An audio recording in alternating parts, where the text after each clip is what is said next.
You are listening to the Stop Binge Eating podcast with Kirsten Sarfty, episode number 46. Welcome to the Stop Binge Eating podcast. It's time for you to end your food obsession and begin feeling confident and in control around food. You are absolutely capable of eliminating binge eating from your life, and I'm going to show you how by giving you simple tools and insights that you can apply in your own life. I'm your host, Kirsten Sarfty. Now let's get to it. Hi. Are you ready for a vacation? I am, but the next one I have planned isn't until September, and I'm so excited about it. I'm going to Dallas for a mastermind with my favorite teacher, Brooke, and a huge group of coaches, which is going to be beyond amazing. I know it. And then I'm flying over to my old stomping grounds in LA to see my friends who I miss and love so much. It's going to be awesome. Cannot wait. Do you have any vacations coming up? Are you making sure to plan some time away from the grind for yourself? So important. Vacations are great, but for some people, once they start thinking about eating during them, they start to freak out. Food will be different. Circumstances will be different. Plans aren't always easy to make. Other people are more involved in decisions. If you have a good structure for how you eat at home, you might worry about not having your structure or routine. If you don't have a good structure at home, then you probably have a ton of brain chatter when you're not on vacation about eating. So with so many more factors to consider, the chatter might become even crazier. So before you go, there's anxiety building up and worry and nervousness and fear about what's going to happen. And this doesn't make for a pleasant experience leading up to it. And this is the time when the anticipation is supposed to be exciting. Then bring all those feelings along with you, and your vacation is saturated with negative feelings. Not so pleasurable. The first thing I think is important to look at here is what your idea of a vacation is. I actually looked up vacation in the dictionary to see what the definition is, because that's always fun to see. And it said it's an extended period of recreation, especially one spent away from home or traveling. Sounds accurate to me. But I think so many of us make it mean so much more. Things like that all the rules are out the window, and that it's an opportunity to not pay attention to or not care about your eating. That you have to eat all the food to have fun and get the full experience. That you're just going to let loose and have fun doing whatever you want. So let's take a look at these. Whatever eating rules you have for yourself, why throw them out the window? My guess is because you don't like them. You have rules for yourself that you follow on the regular and you feel obligated to them. And now that you're going on vacation, you're going to give yourself a pass because on vacation, you don't want to feel tied down. Now, having food rules for yourself isn't a problem. It's really just a way that you decide to eat. We all have them whether we realize them or not. We decide what we will and won't eat and how often we're going to eat. If you ask anyone about what or how they eat, they'll most likely have an answer for you. And those are their rules. It could even be that their rule is that they don't have any rules and that they choose to eat everything. Nothing is off limits, and they just eat sporadically whenever they feel like it. It's still the way they choose to eat. It's still their own personal rules for themselves. So take a look at yours. If you don't like them, you're going to resent them and use any opportunity you can as an excuse to not follow them. You got a vacation? No rules then. Got a celebration? No rules then either. Those are relaxation times, and if your rules are the opposite of relaxing, then you're not going to want to hold on to them.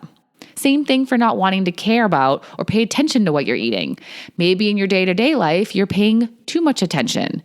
If you're someone who uses a calorie counting app or does math all day, every day, then yeah, on vacation, you want to break from that.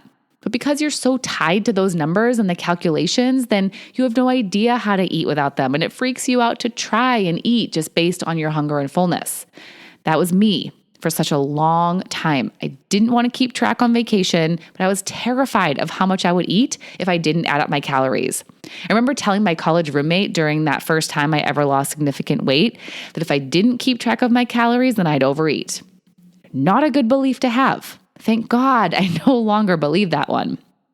Then, if you're not a calculator, but your idea of paying attention and caring is really worrying, stressing, depriving, then again, yeah, I wouldn't want to feel those on vacation either.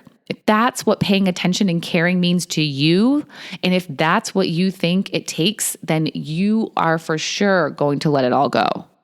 There is sometimes also this scarcity mindset that happens when you're going somewhere you don't go often, have never been to, or you think this might be the only time you ever go. You have to get the whatever food is popular in the area and what it's known for. Like you might say, you just cannot go to New York City without getting a slice of pizza, or Italy without getting pasta, or without getting a scoop of ice cream from your favorite place in whatever area you're in. Your vacation won't be entirely fulfilling unless that food is part of it. Now, there's nothing wrong with wanting to eat certain foods that are special to the area. I already know of at least one restaurant that I will be eating in LA when I go. And in case you're wondering, it's called Hugo's in Studio City. And it's special to me because I used to work there many years ago. It's nostalgic for me, and I'll most likely know some of the people who work there, so I get to see them. But here's what I want to say about this. If I didn't go there, I could still have an amazing time because I'm not going to LA for the food. I'm not going for that restaurant. I'm going to see my friends and spend time with them. Is it enjoyable to go out and eat and be in a restaurant atmosphere? Of course it is. But I'm not centering my stay around it and actually haven't put any thought into where I'm going to eat other than Hugo's and maybe one other place that is also nostalgic for me. I was talking about this with a client recently, and she was talking about her concerns about an upcoming trip and how there's going to be good food and drinks there. And what was so interesting, though, as she thought more about it, was that the food where she's going wasn't even any better than the food where she lives. She has fun memories of times when she was at the place with the food with family, but it wasn't even the food that was so good. It was the experience overall. This then brings up the question of whether food actually makes the vacation more enjoyable. Or are you just thinking it does because it happens to be there during the fun times? Something to consider. I take a moment to consider how much emphasis you're putting on your food for your vacation. How important are you making it? Is it what you're looking forward to most? Going back to the definition where vacation is a period of recreation, is eating your recreation? And I mean in regular life too, is eating your favorite activity to engage in. So much of the fears, concerns, and thought patterns about vacation eating stem from how you live your day-to-day life. Your daily eating might not be what you want it to be, meaning it's restrictive in a way that you don't really like. So you look to your vacation as an excuse to let go of it. The way you think about your daily eating causes stress and worry. So again, you look to your vacation as an excuse to not stress or worry. You create scarcity with your regular eating by saying you're never going to eat a certain food again or don't allow yourself certain foods like ever. And that way of thinking doesn't just disappear when you go on vacation. And if food is your fun, your relaxation, your pleasure in regular life, it would make sense that it would be on vacation too. It's your go-to. It's something you enjoy, and vacation offers more and a variety of opportunities to try different things. It takes your eating hobby to the next level. It's like if somebody loved U.S. history and got to go to Washington, D.C. and be around all kinds of amazing historical monuments and sites. They're taking their greatest interest and hobby and centering their trip around it and indulging in all of it, just like you may if food is yours. So if you want to ease your concerns about your vacation eating, start with working on your non-vacation eating. You don't just become a different person when you get in the car or on a plane. You're taking your mind with you, and it's in your mind where all the problems lie. Start eating now in a way that you don't need a vacation from.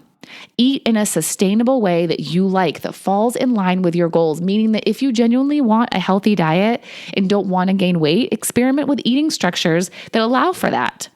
Eat in a way that doesn't leave you dying for something that actually tastes good by the end of the week or end of the day. There's so much delicious, healthy, nutritious food out there. Go eat the ones you like and try some new ones just for fun. Play with combinations of flavors, foods, herbs, and spices. It doesn't have to be gourmet or complicated. Simple and tasty is great. Also, figure out why you're feeling so stressed or worried about what you eat. Is it because you're not planning? Is it because you don't know what to eat? Is it because you get confused about what you want? Decisions ahead of time will help you immensely here. Think about it way before, when you're not feeling urges or cravings or stress. Making decisions when you're emotionally charged can be difficult. Don't wait until then. And I know you might then tell me that you can't plan when you're on vacation because of other people, or you just never know, or whatever the reason is. I hear you. But you may be able to do more planning than you think. Sometimes you do know where you're going to eat, and you can decide ahead of time what you're going to have. Sometimes you know how many meals you're going to have or what you want to have, and you can at least know that. You can decide if you're going to eat snacks or not, whether it be when someone you're with makes a spontaneous decision or you just happen upon a street vendor. You can still decide ahead of time whether you're going to engage in any of that. You make whatever decisions you can, and you practice sticking to them.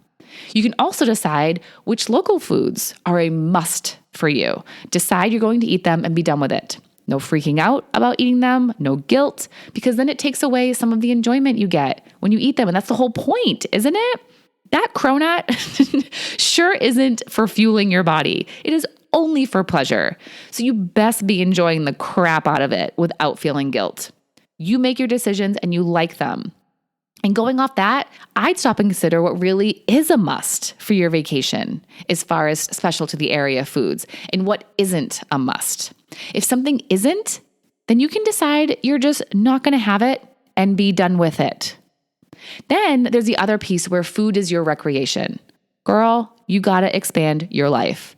You got to find pleasure elsewhere, because if food is your number one or the only source of your pleasure, then it's going to be really difficult for you to have less of it. Overall, I think the most important thing for you to consider when it comes to making decisions about how and what you're going to eat on vacation is how you want to feel. If you allow yourself to eat junk the whole time you're there, you're going to feel like junk, plain and simple. You're going to be tired and maybe a little moody and not so present or focused, and that does not make for a good time. This is especially important if you're going somewhere that's going to be active, even if it's just a lot of walking, like if you're going to Disney or a new city or an outside adventure of some kind. How do you want to fuel yourself during this trip? And how much joy food is too much that it turns into unhappiness? Do you want to completely splurge and go off the rails, or do the best you can? That's a question you need to answer before you go. And remind yourself of your answer to that question every day. And know that you can totally splurge if you want to. That option is available, and I'm not about to tell you not to do it. You can do whatever you want, but own that decision if it's the one you choose to make. And you are then not allowed to get mad at yourself about anything you eat. I mean, that's really a general rule. Don't get mad at yourself, but especially if you're the one who decided that it's no holds barred. If you make your goal to do the best you can, do not lose sight of it. Make small goals to adhere to each day that will help you achieve it. Think about the obstacles you might face and how you're going to overcome them. And also think about whether food will actually make the experience better and how eating might not make it better. It's interesting to ponder. Can you enjoy yourself without eating all the foods? Your vacation prep starts now. Even if you don't have one planned, you're still preparing yourself anyway, just by working on your regular eating. There doesn't have to be two modes, regular life mode and vacation mode. They can be the same thing, or at least pretty dang close. Decide before you go how you want to handle it. Don't freak out and let questions about what's going to happen swirl around in your mind. Answer those questions and come up with plans. Then take a mantra, a useful thought along for the ride. Your thoughts always matter most. So what are you going to think on purpose about your eating or about your goal of this vacation while you are there? This all doesn't have to be a big question mark about what will happen. What and how you eat is not completely out of your control. Make as many decisions ahead of time as you can. Have your useful thought handy, and don't you dare get mad at yourself about anything. Regular life eating and vacation eating don't have to be different. Start with making your regular life the way you want it to be, the way you don't need an extreme vacation from. Now go create that day-to-day eating life that you want. Bye-bye. Thank you for listening to the Stop Binge Eating podcast. If you like what you heard today and you want more, go to coachkir.com/free. That's COACHKIR.com/free to get some awesome free stuff to help you stop binge eating.